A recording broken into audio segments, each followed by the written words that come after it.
Bonjour à tous. La grippe aviaire arrive en Côte d'Or. Un premier foyer a été confirmé hier soir par la préfecture du département dans un élevage de Torrey-sur-Ouche.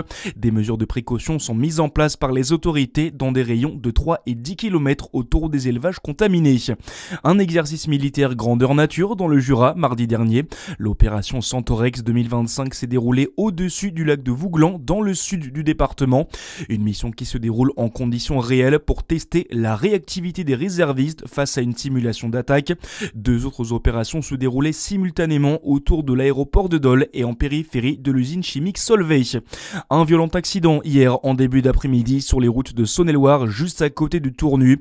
Une voiture a fait une sortie de route sur la commune de Mansay alors qu'elle circulait sur la route du col des Chèvres selon nos confrères du JSL.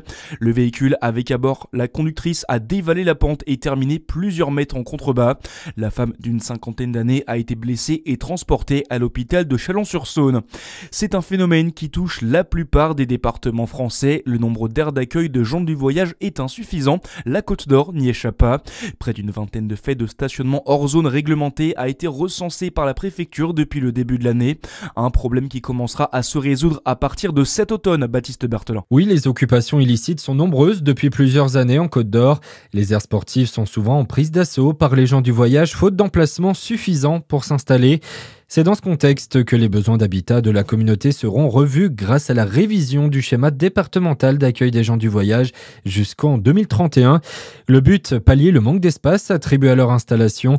En Côte d'Or, 3 nouvelles aires de passage et d'accueil devraient voir le jour dans l'agglomération dijonnaise.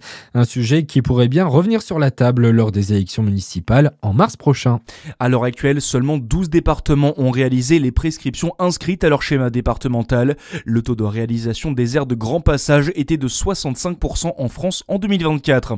Dans l'actualité également, une mesure très présente dans les débats sur le budget 2026. La taxe Zuckman arrive aujourd'hui à l'Assemblée et avec elle la taxe Zuckman Light telle que l'ont surnommé les socialistes à l'origine de cet amendement. Si la version originale propose d'instaurer un plancher d'impôt de 2% sur les patrimoines de plus de 100 millions d'euros, la version du PS propose un plancher de 3% pour les patrimoines de plus de 10 millions d'euros. Elle rapporterait 5 à 7 milliards d'euros selon les socialistes. La séance sur la partie recettes du budget reprend ce matin à 9h.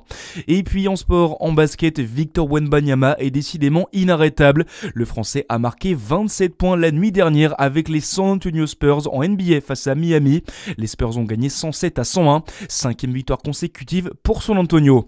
Voilà pour l'essentiel de l'actualité, c'est la fin de cette édition. À suivre votre météo sur Fréquence Plus. Très bon réveil à tous.